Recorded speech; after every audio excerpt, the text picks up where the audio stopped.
We'll see in a moment, but I don't feel that Karthus is necessarily ban-worthy. I feel like there are counters and options that you can deal with it, but we'll see how they decide to ban as we are underway. Yeah, no surprises here. Aurelia, first ban taken away by Fnatic, along with that Evelynn being taken out of the game, Shook's most popular champion. Nidalee being taken away, well, both Peke and Froggen have been playing that one pretty hard over the last few weeks. And Jax, well, we saw how devastating Jax has been over in Korea and, of course, here in Europe yesterday. Yeah, the moment you let Jax get through, it is going to make your life very, very difficult. I think noting that Evelynn has been banned out, it does mean that Kha'Zix and Lee Sin are still up and available for both Cyanide and Shook to consider. We did see Shook running Kha'Zix twice yesterday, so we'll see what he gets his hands on today. Well, we should mention that sOAZ has been hitting Lee Sin very hard. And he is considered a strong counter to many of the lane options that are currently out there. Of course, Renekton is still on the card, so still that big top lane bully. Ziggs was the final ban that came out from Fnatic, and Alliance are considering this one. They've gone with a Leona ban, so taking that away from YellOwStaR. Does that mean they want to go Morgana? You know what, I also think with the Leona ban being taken away, they're forcing YellOwStaR either onto the pokey supports like the Morgana and the Karma. Alternatively, they're trying to get their hands on Thresh. I actually think Nyph's Thresh has been phenomenal lately, and it is definitely a consideration. Well, it shows what they wanted to do. They wanted to get the speed out there. Kha'Zix gets locked in instantly for Fnatic, but it does mean Alliance have that Rise option available to them, and the Karma, which was used very well by the Copenhagen Wolves against them yesterday.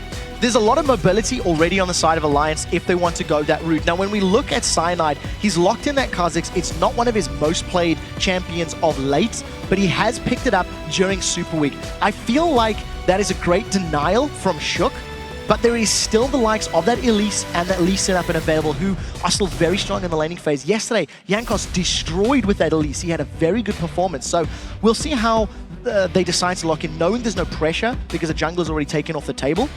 It does allow Fnatic to potentially take Lee Sin, deny that from Shook, and give it to sOAZ in the top lane if he wants it. So Rise and Karma both locked in. We'll see what happens. Karma's really risen to prominence, but quick lock-ins from Fnatic once again. Lucian and Soraka making a performance. Now the question is this a support or is this Peke in the mid? So High from North America has been running Soraka mid lane.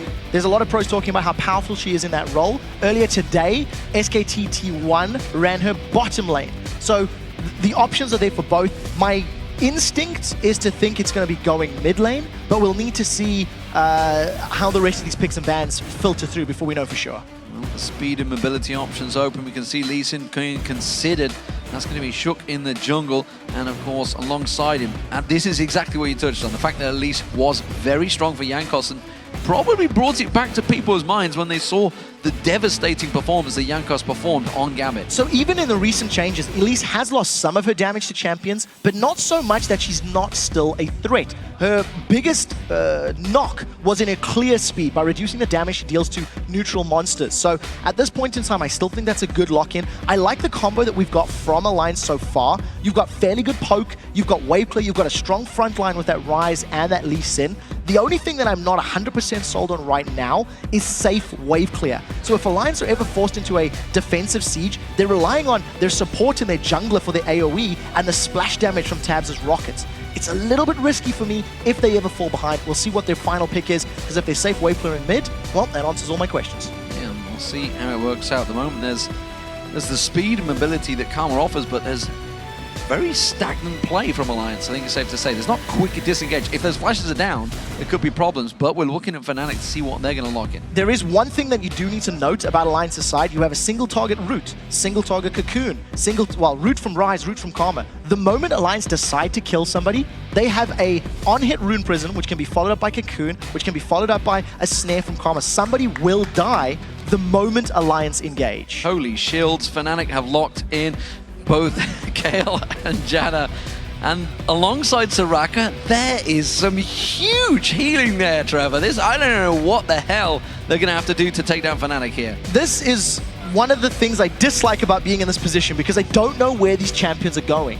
I'm going to theorize that this is going to be a support Janna, mid lane Soraka, maybe top lane, and Kayle in the respective opposite.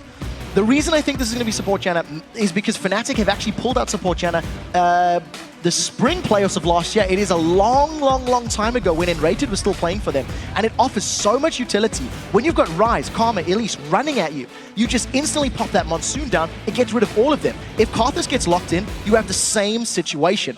The one thing that Fnatic do not have right now is a traditional team fight composition. They want to outlast you with heals, with intervention, with Monsoon, with Soraka. There are 2 summoner heals right now. So if Fnatic ever get in a situation where somebody gets bursted down, they will instantly lose the rest of the fight because their champions need to draw battle out. They need Soraka to get a bunch of star calls down, have Kayle shredding armor and ammo with Righteous Fury and melting people through as well. We'll see how Fnatic plays it because there's no room for error in team fights. Double heals as well at the moment for Fnatic on the summoner spells as well as the 3 healing champions. This is going to be a high sustain Fnatic, but is it lacking in damage? So, traditional damage, yes. Yeah. It is lacking in traditional damage. You don't have your Ryze or your Karthus to burst people down. But Ryze is going to build tanky. Ilyas is going to build tanky. What both Karma and Kayle do is shred through those defensive statistics. Built into their kit, they reduce your defensive power. So assuming that Fnatic do not get singled out by all of that single target CC and lose somebody very quickly, they can prolong a fight. Because remember, if a Cocoon in a Rune Prison and Karma locks you down, well, Intervention is going to save you. Oh, bugger, we're going to lose them again. Well, then Wish is going to save you. Oh, my word, Alliance are still pushing on. Fine, then I'll Monsoon and then get rid of you all and reset the fight. There are tools there, but Fnatic cannot mess them up. Yeah, it's going to be a tricky fight, and I think we're going to see some prolonged team fights as well. We'll see how it works out. Let's take a quick look at the votes, though, to see who you think will win this one. I've got best of 3. According to the numbers, wow, 74% of you have voted for Fnatic. The Fnatic fan base coming out strong for this one. No surprises. No surprises at all. And you know what? If you looked at Alliance yesterday, I would think that's not a bad fight, not a bad vote. Alliance really struggled against the Copenhagen Wolves. And with this very interesting composition of Fnatic, I feel they do have the tools to deal with Alliance, but we'll need to see how they implement it. Well, here we go, ladies and gentlemen. We're about to get underway. It is the semi-finals of the spring split. Fnatic up against Alliance. Fnatic are going to be starting out on the blue side. Don't get yourselves too excited yet, people. And Alliance will be on the red side. We're 2 for 2. Froggen was on stage yesterday. We did have some pauses at the beginning of the day. Of course, it is Alliance. Froggen on stage they again continue today. to carry it through, yeah. Scumbag Froggen. Well, it's the CLG to EG to Alliance curse. It just continues to follow these players. And I'm casting it as well, so it's like there's like a whole culmination of problems. We're actually hearing it is a Froggen client restart as well, so you Froggen, cannot. please. This is as poetic as you get. Now I am quite literally jumping out of my seat at the champion lock-ins for Fnatic. Just to remind everybody: Soraka top lane, Kayle mid lane, Janna support. So it did filter into place the way we're anticipating. Summoner heal on both AD carry and top lane. And you've got all of these shields and abilities. You've got the Eye of the Storm from Janna, which is going to block a lot of damage. If you get through that, you have Intervention from Kayle. That's going to block a lot of damage. If all of that gets through it, you have Wish and Monsoon to reset team fights. The scary thing is, while all of that is going on, if Soraka, being played by xPeke, is not in the middle of every member of Alliance hitting them all with Star Call, I'm concerned that Kha'Zix and Lucian will not be able to clean up. If at any point that Soraka goes down and that Star Call is not hitting a bunch of people and shredding their MR, I do feel that is the crux, that is the key of this composition, rather sOAZ playing Soraka. So we'll see how Alliance deals with focusing the key targets in this game. And we are about to get back underway, ladies and gentlemen. The semi-finals will begin at last. Here we go. It is going to be Fnatic starting out as the blue team up against Alliance on the red team. And this is going to be an interesting start, to say the least. YellOwStaR looking maybe to take a run straight in towards it. Wicked's in position already, though. Oh, yeah, Wickd. I don't think Wicked had leveled up anything yet, and the rest of his team weren't on the same page. They hadn't got there quick enough. That's actually a little bigger than you might anticipate, because that was a purchased ward. So that wasn't going to be just a 1-minute trinket ward. That is a gold investment from YellOwStaR that has already been denied and been taken away. So a nice small win for Alliance, and we'll need to see who's going to go for the invades. As it stands, Fnatic has already initiated this lane swap, as we were expecting, see a lot in patch 4.5. Well, and the irony is it was YellOwStaR, and he's the man that's bought the most wards in the entire spring LCS for Europe. He's been doing an incredible job. He's invested most of his gold into pink wards, actually, in that support role. So we'll see how it works out for him later in this game. Right now, Alliance still grouping themselves up. It's one of these situations where you see they are defending as a 5-man. They can go for a late invade, but whenever you group up nice and tightly, you reduce the risk of a lone member being caught out by your enemy's invade. I'm intrigued how this is going to go with Soraka. The fact that obviously Wicked's on the teleport, so we know what's going to happen. They're going to be 4-1 split pushing, trying to keep things going, but sOAZ, I mean, it's a Ryze versus Soraka lane. So I'm interested to see why Fnatic decided not to go for a straight-up matchup. Ryze has got next to no wave clear in the very early stages of the game. So if they had put Soraka versus Ryze, sOAZ could have shoved that wave down incredibly quickly through the usage of his star call and forced Wickd onto the back foot.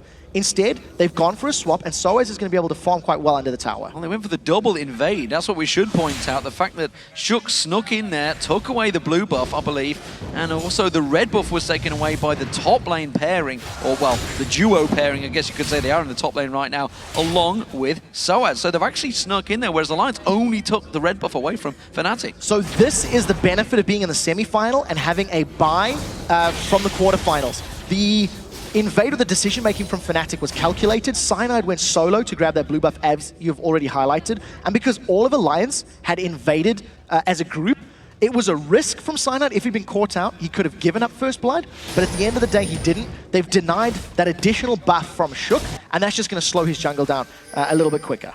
Yeah, completely caught them out. We're actually seeing a...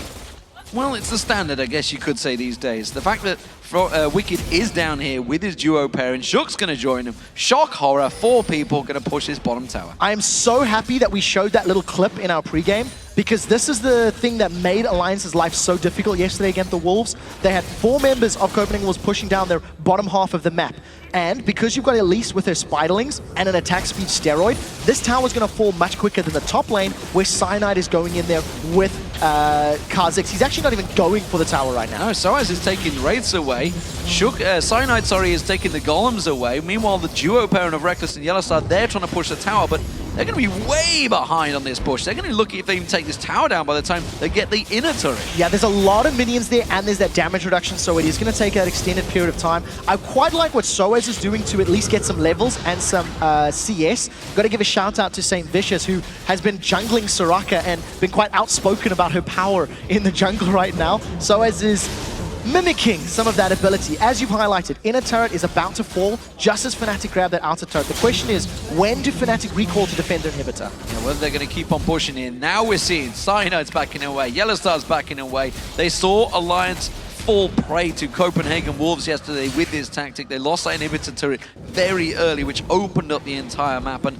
they're not going to fall for it this time. We do see Rekkles and YellOwStaR. They're going to stick around. They're going to try and push his tower, but I'm not sure they're going to be there long enough. We do see Shook already got back. He's going to be heading towards that top inner turret. Yeah, so at this point in time, we do see Rekkles and YellOwStaR still sticking around. They'll get some damage onto that inner turret, but only about a third of its hit points have fallen. So immediate advantage to Alliance. They've opened up the entire bottom half of the map from Fnatic, and they're going to have some freedom when they want to invade on Fnatic's red buff and maybe try to get some dragon control in place. We'll see how they take advantage of it. Yesterday, after Wolves grabbed that inhibitor turret, nothing really came of it for under 20-odd minutes, but it was a threat. Well, again, it's another early turret from Wickd. We saw this yesterday. Tiers, I should say, turret. I don't know where the turret came from. There was a couple of early turrets, but that global gold is given that tier very early on. We'll see here whether he gets that stacked up quickly. Froggen's going to be doing the same. He's going to be looking to try and take advantage, but right now he's worried about xPeke. They're actually very even in that mid lane. We haven't seen a great deal from them, and remember Froggen, he was just farming away like a pro yesterday,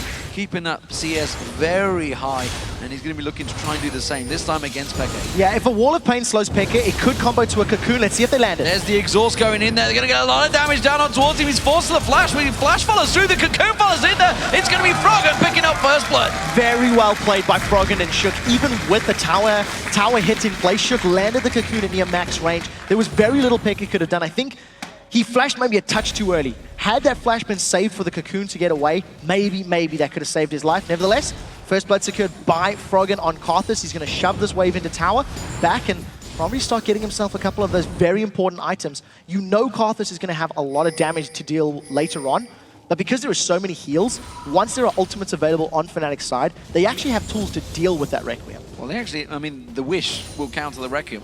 We'll see what the ability power will stick to. We'll see how sOAZ builds it as well. But it will be a fairly reasonable counter. And if they're all grouped together alongside that Monsoon, there's a whole lot to counter. It increases the margin of error. A rank 1 Wish heals 150 base hit points, and a rank 1 Requiem deals 250 damage. Yeah. So you factor in magic resist to reduce some damage, and you factor in the heal, you're going to have that small margin of error. But, you know, Rekkles, he doesn't have barrier this game, and the reason I highlight that, Rekkles has given up 2 or 3 deaths this split because of Bravado not making him use his spell. Hey, a Requiem's coming down. It was actually against Froggen's Karthus, and he didn't pop his barrier. He died to that Requiem. He can't afford to make those same mistakes here today, especially on Froggen that's already got a kill. Well, speaking of Rekkles, he's got that CS advantage early on. They haven't been against each other. Shook catching out YellOwStaR there as he tries to keep that pink ward safe. They're actually closing in towards him. Peke goes aggressive. Shook taking a lot of damage. Cyanide gets in. He's going to get the claws down, and it's Peke with a kill.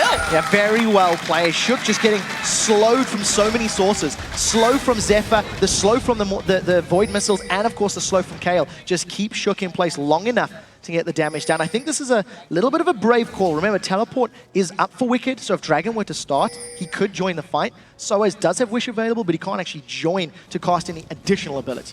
I think Fnatic were simply teasing the Dragon to see what sort of vision Alliance had of that pit area. It seems the immediate reaction really simply calculated and backed away from that one. No doubt about that one. So, bot lane, they're finally up against each other. Let's see what they can do. It is a Karma and a Jinx, so the poke you would feel is going to be with the Karma, but Rekkles has done a very good job at keeping that CS going. You can see Tabzz has managed to rein it back with that last wave. Yeah, there's also a level advantage on Fnatic's side. Thanks to the additional time spent alone in lane, they have got that slight advantage in some trading, but the great range of both Jinx and Karma is making YellOwStar's life a bit difficult. This is a risky lane for Rekkles and YellOwStar, because if they don't have vision control in the jungle, they are at threat of being invaded. The moment Shook decides to come in from behind, comboed with a Requiem, they could be at risk of going down. And this was a good amount of damage, completely uncontested, as Froggen went to grab his own blue. Yeah, remember, if you have just joined us, it is only 8.5 minutes in, but those bottom lanes are all gone. Those turrets are down.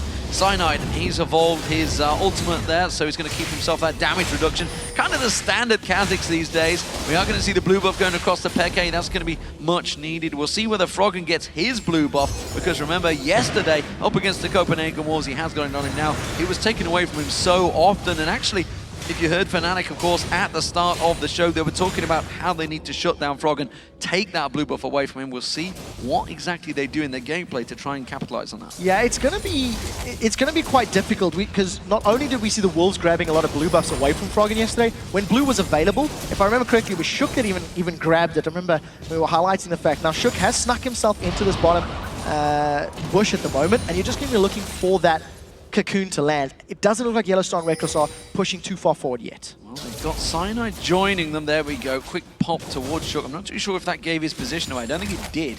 You would have seen Rekkles and YellOwStaR backing away much faster. But Cyanide is close by. We do see the ultimates are up from both these. There's the ward. Gets away from the cocoon. The speed burst comes out. Shook going deep on this one. The rest of his team not on the same page there. And now you see the Culling doing a lot of damage onto Shook there. Cyanide's going to now join them, and they will chase Alliance back on towards the tower. A little bit of miscommunication there. Shook was going in, and neither Tabzz nor Nyph followed. So, over-aggressive. Shook has already given up the first kill of the game on his side of the map. And this is the first time we're seeing this now Soraka versus Ryze matchup. Already, you're going to have sOAZ, again, pushing this wave. We're expecting him to do this over and over. Star Call is such a great pushing technique, and thanks to the silence and the heal, any poke that Ryze puts down is going to get regenerated very, very quickly. So I think sOAZ is in a superior position when dealing with a one-on-one. It may end up being a farm fest, because Wickd has to stick around for an extended period of time before he's going to get killed by all of those Star Calls from sOAZ. Alliance just getting an early warning system, wondering if that dragon was going to get started off.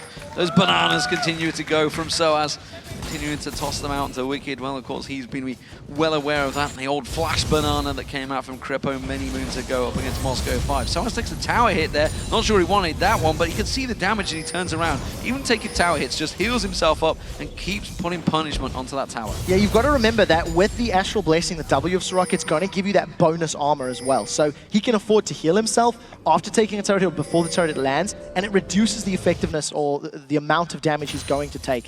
I think sOAZ is going to be playing a split push game. If he can stick pulling up members of Alliance towards him, it'll open up towers and objectives elsewhere on the map to allow Fnatic to get to them. And look at that, that's 2 or 3 star calls and the wave is instantly deleted. Yeah, taking it straight down. Wickd making sure he got that Negatron cloak very early on. Actually changed his build, of course. He would have been trying to stack towards that Rod of Ages as soon as possible. Froggen doing exactly the same. This is exactly what we saw from Alliance. It worked well, and we know what to expect from Alliance. They're going to sit back, absorb the pressure up to the 30-minute mark. That's when they're going to start hitting that power spike. Peke not being allowed back. We'll see what he does with this Kayle.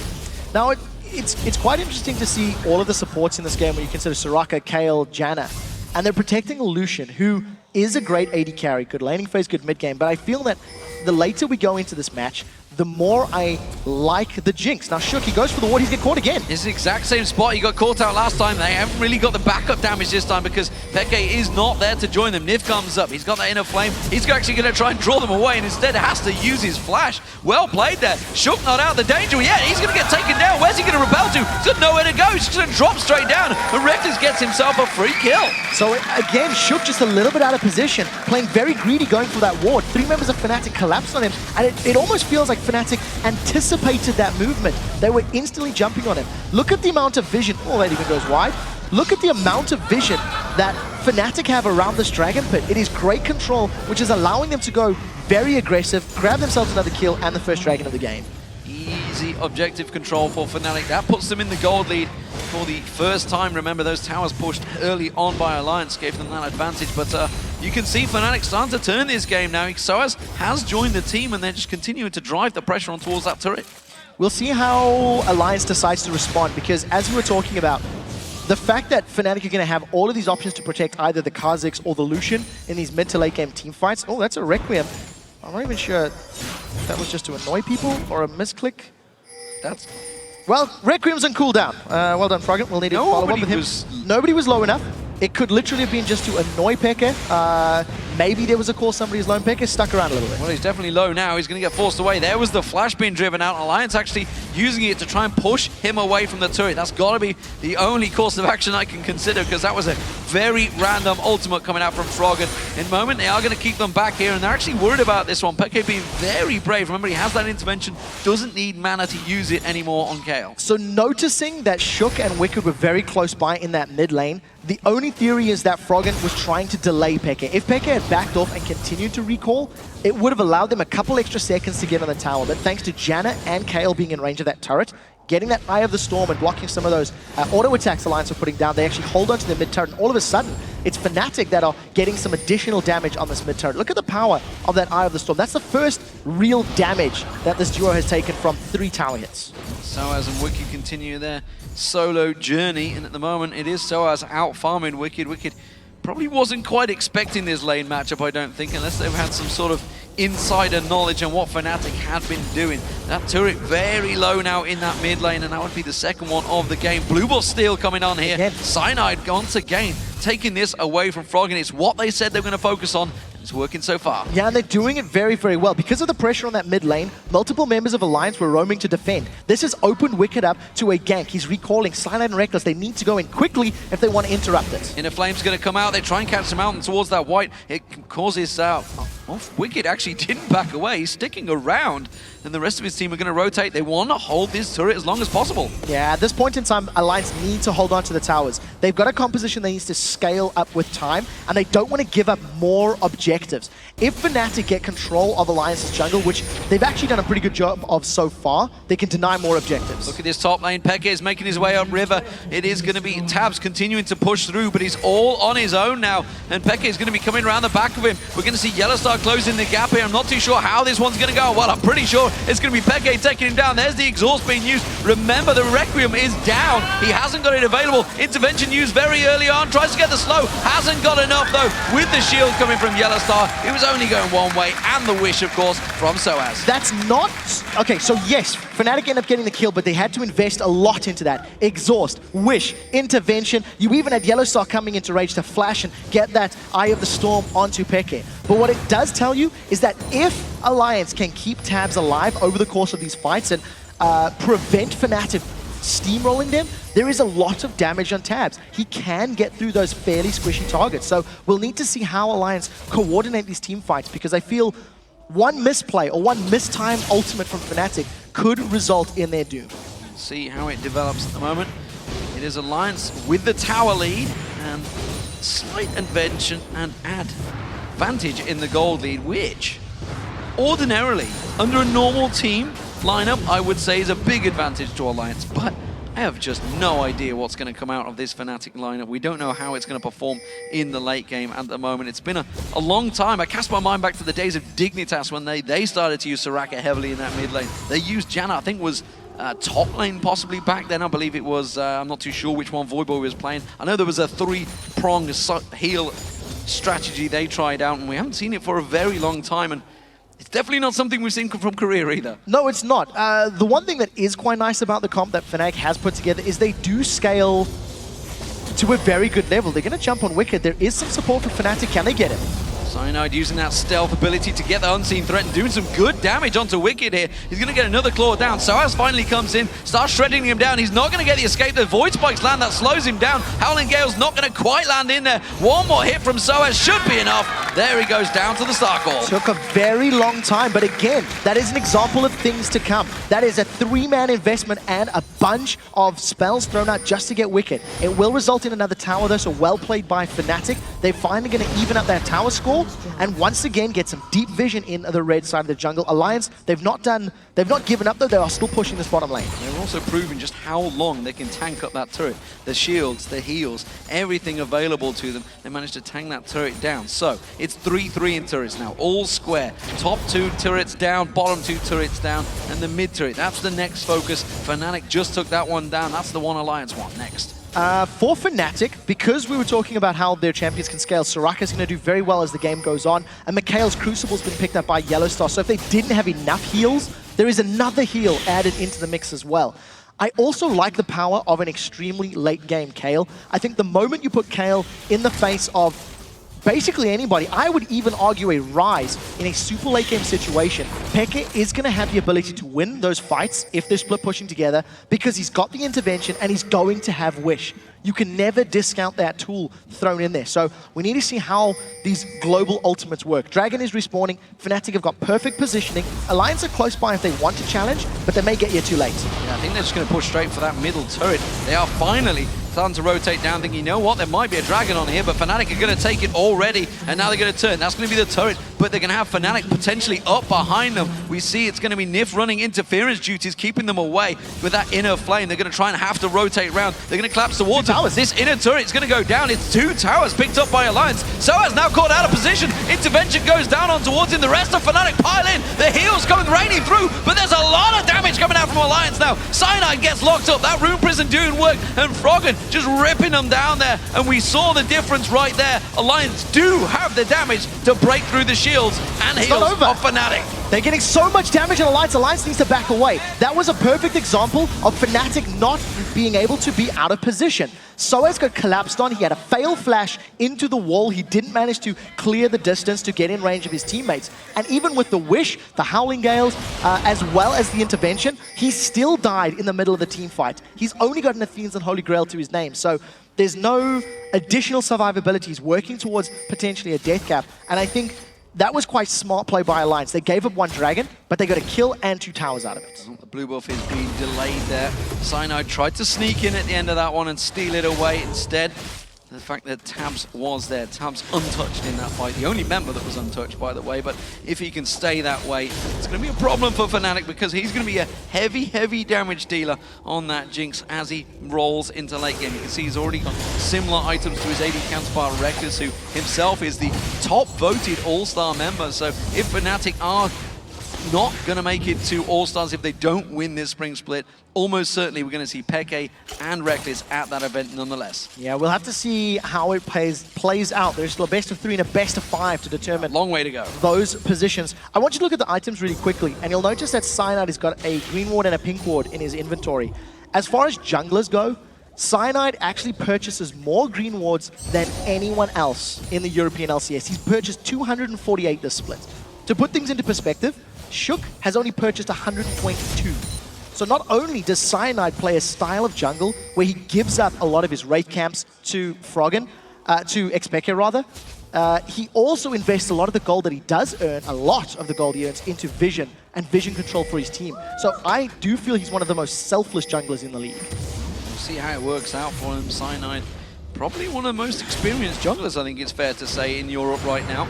He's ahead of Diamond, who himself is not going to be into these semi-finals, sadly, as Gambit did get themselves knocked out. Shook, of course, this is going to be the first semi-finals for him, and really the first taste of big game experience. He's obviously been around in Alliance for a long time, but previous to that, he was in the Copenhagen Wolves, never really been in the big, big moments. If they were to get to Paris, for example, for the All-Stars, that would be a huge event for all of these players, of course. The experience that Wickd, Froggen have. Nyph's been around for years. He was in the Season 1 World Finals, but Shook has never quite been there, and this is really his time to shine. He's really stepped up a lot lately, and that's, of course, what gave Alliance that third-place finish. A lot of it is down to Shook and Nyph. Yeah, I agree with that, and this particular game hasn't been a super strong start for Shook.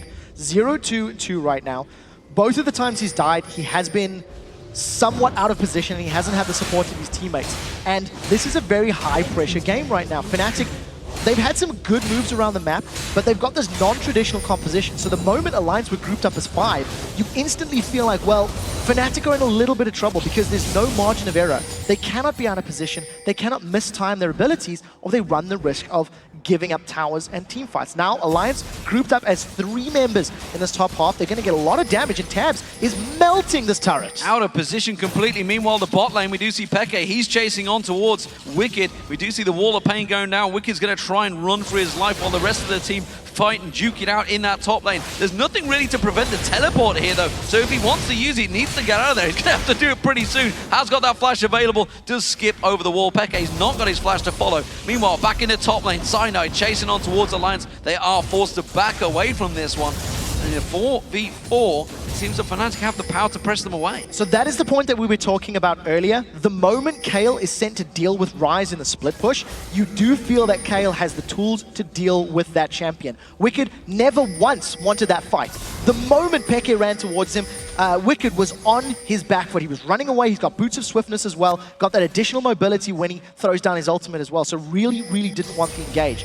Regardless, Fnatic defend the top inner turret. Now they're looking for a fight. Have they caught Nyph? They have caught him out. The culling being used out there. It's going to land a lot of damage. Nyph taken very low from this one. Alliance, though, they're not interested in a fight. They're not interested in pouncing for it. Fnatic trying to force it, but they're just buying time. Wickd pushing down that bottom lane again. It has teleport, remember. There's no towers to stop him getting towards that inhibitor. Now that's the advantage that Wickd has on his side of the table. Because he has teleport, he can join those fights as they break out. Fnatic, once again, they are playing a very high-risk comp, because if they are out of position, you've seen it. The top inner turret took all that damage. They lost 2 middle turrets because they didn't react quickly enough to Alliance's positioning.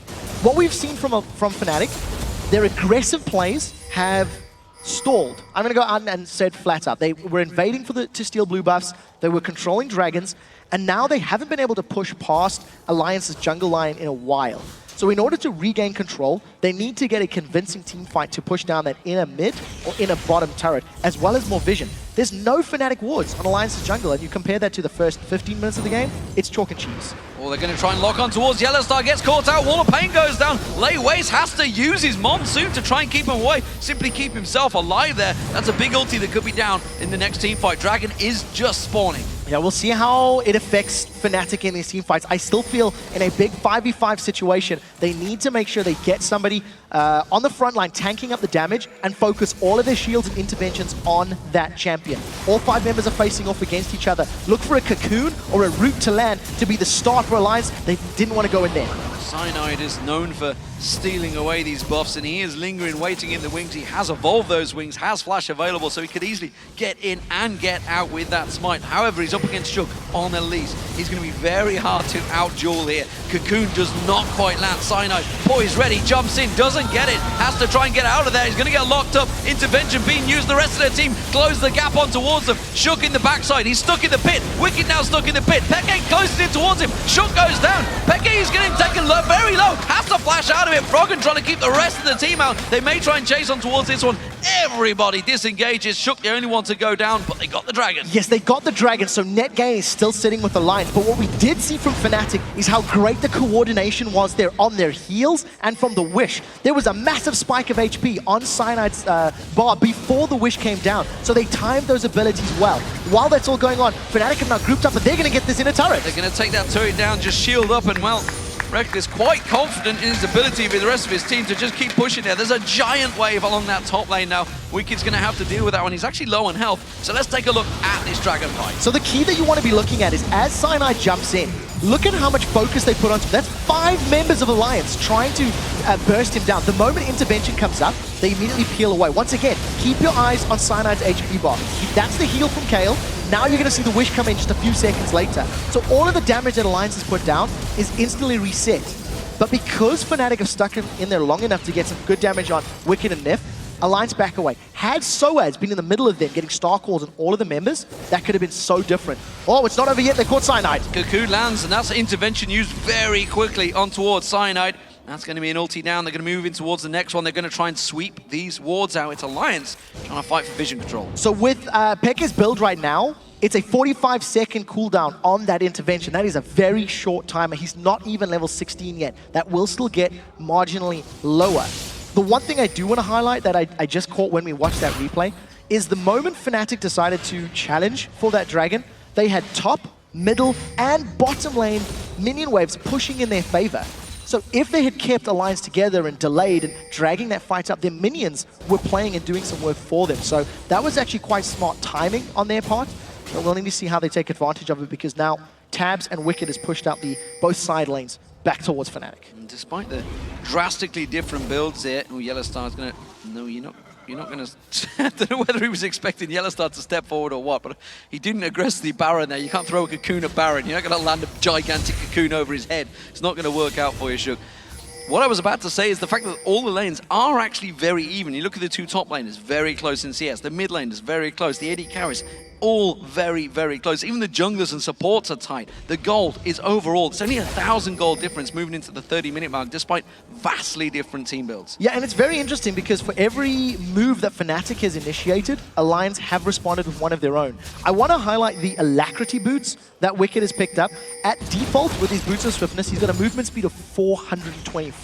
When he throws down his ultimate, it gives him a flat 80 move speed. So he's going to be bulleting to the back line. And depending on if he wants to focus sOAZ or Peke or Rekkles, there's going to be very little that can stop him. Yes, there's slows in there, but you've got a slow from Shook, you've got a slow from Kayle, a slow from Janna. It's only the knockup that is not going to be reduced in effectiveness by those swiftness boots. You should point out that both those Seraph's Embraces are now stacked up and ready. Nyph going to get caught out here, and maybe they won this fight, I'm not too sure. Nyph's taking a lot of damage. Cyanide taking all that punishment once again, using that ultimate to just defend in towards it. Wickd being that tanky front line, keeping them at bay. Look at the heal on Cyanide. They didn't even need ultimates to save him. That was just the burst heal. Now Fnatic, they're feeling confident. They've caught Froggen. Seraph's Embrace being used already by Froggen. The rest of the team tanking it down. Wickd in trouble as well. And Cyanide, well, just look at all of Fnatic. Nobody low. Rekkles is the only man, but he's just simply being kept away. They can just bully them out and push for the inhib middle.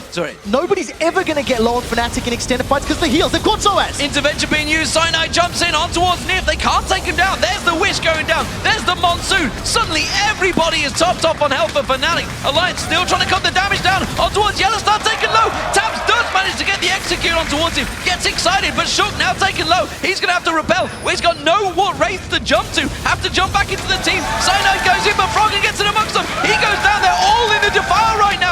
Rekkles going to put the Requiem down. The heal comes out once again. Rekkles taken so low, but he's running into the base. Alliance are going to try and trap around him. Wickd's coming down the mid lane at the moment. They're trying to catch on towards him. Tabzz gets the tone, gets on towards Rekkles. Can they catch up? Nyph comes in, Inner Flame goes down, but still, they don't have the damage. It's a 2 for 2.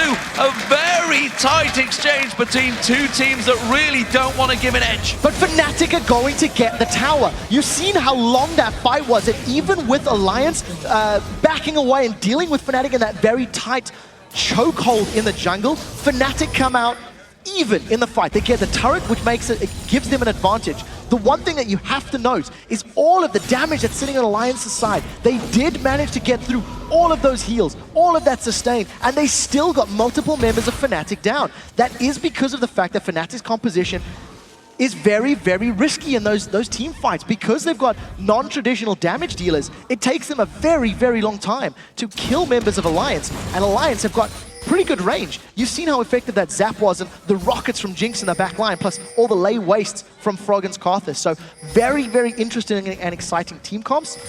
And it's going to come down, like Kevin said, I believe in the opening of the show, whichever team makes the bigger mistake is going to lose this game for the team. And you could argue with the enclosed tight space, it was ideal for Froggen on Karthus there. Ooh, blue buff almost stolen away there. Froggen does manage to pick it up, and the rest of Alliance are going to move in. They've singled out YellOwStaR all on his own. He's going to get slowed down, but now Alliance realizing they're in a complete split push position. They're jumping on Nyph. Nyph gets taken down. Shook's in trouble now. He's taken low. Cyanide jumps on towards him. Wicked's going to be his focus. Rekkles has got Shook. He's going down, no doubt about that. He's got nowhere to repel to. He's just going to drop straight down into the bullets of Rekkles, and now that's 2 members down. Chasing on towards Wickd. Cyanide's going to have his lead back up in a moment. Instead, flashes for it. The claws come out from the unseen threat, and Cyanide gets himself another. It's a 3 for 0. Fnatic are going to take this in him. They are going to. Intervention is available, as is Monsoon. Tabzz is doing the best he can to interrupt it. They've got the tower, they've got the inhibitor. Now Froggen and Tabzz need to be very careful not to engage and get caught out. Yeah, they're just actually out of position, keeping off the side. They want them to engage just off the side. They're trying to see if they can get a pick off at the end there as Fnatic disengage, but that was a very straightforward, sloppy engage by Alliance. They had to be grouped together. Those pincer moves so rarely work. I completely agree with you. And if you're going for a pincer, it needs to be very committed for everybody to go in. Because of all of the heals and the speed ups that Fnatic had, they found the picks that they needed, which has opened up the inhibitor. Now they've started off the Baron. Look down the ultimates. Wish is not available. Intervention and Monsoon are. Froggen, he's been exhausted. He's going in. Dangerous play. Froggen's going to be kept away by that Monsoon, and that's going to be the Baron for Fnatic. No problem there. A lot of damage coming out from Fnatic overall, and look at them. Everybody, full health, comes out of that pit. Every single champion on Fnatic's side has tools that allows them to deal with Alliance when used appropriately. Because Alliance tried that pincer move, and they didn't commit as a full unit with everybody from both sides at the same time, it meant that Nyph got singled out. He got left on by Cyanide. He got, Cyanide had the movement speed increase from Kale.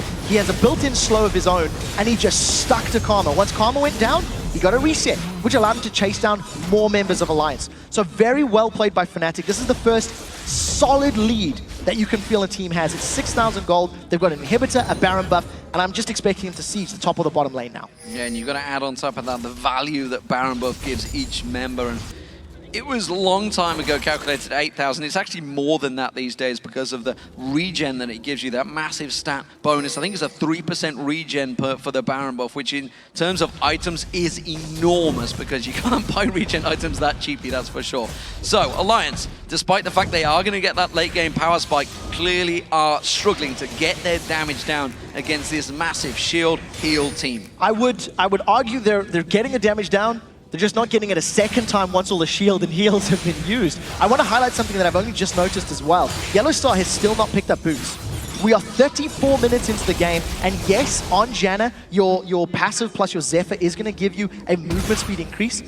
But that is quite interesting that he's still not picked up any of those boots. Whereas on the other side, you see Nyph has grabbed himself those boots, Ionian boots of Lucidity for cooldown reduction. He doesn't need boots, he just spends more gold on a Brilliance pot instead. it's fine. Cooldown reduction. I mean, the more Howling Gales, the more Eyes of the Storm, the more Monsoons you can put down, that's exactly what you want. It's exactly what you're looking for. I think Fnatic are in a very good position now. It's taken them 30 minutes to get this lead, but now that they have it, and as we've been talking about, they've got this comp that can deal with the lines, they've got now a margin of error. They have this safety zone with the Baron and the gold, the item lead.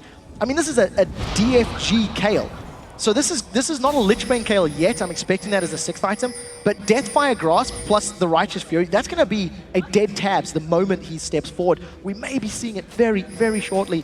Alliance are trying to pull a Fnatic bush, and it's been spotted! Cyanide leaps straight in towards it. Froggen tries to get in amongst them with that Defile. He goes down. Everybody now needs to evacuate the area. There's gonna Wish. There's the Requiem following it through. There's no damage coming out, though. They haven't even got enough damage to deal with Cyanide, who's just bouncing on towards them. Monsoon blows Tabzz straight into Fnatic, into the jaws, and they pounce on through. That's gonna be a Shook dumping down. He's not scared. He's gonna flash the hell out of there. The inhibitor will go down. Fnatic followed through with the super minions onto the Nexus turrets. It's been a very solid performance from Fnatic in game 1 as they take victory in this best of 3. This was a phenomenal performance from Fnatic.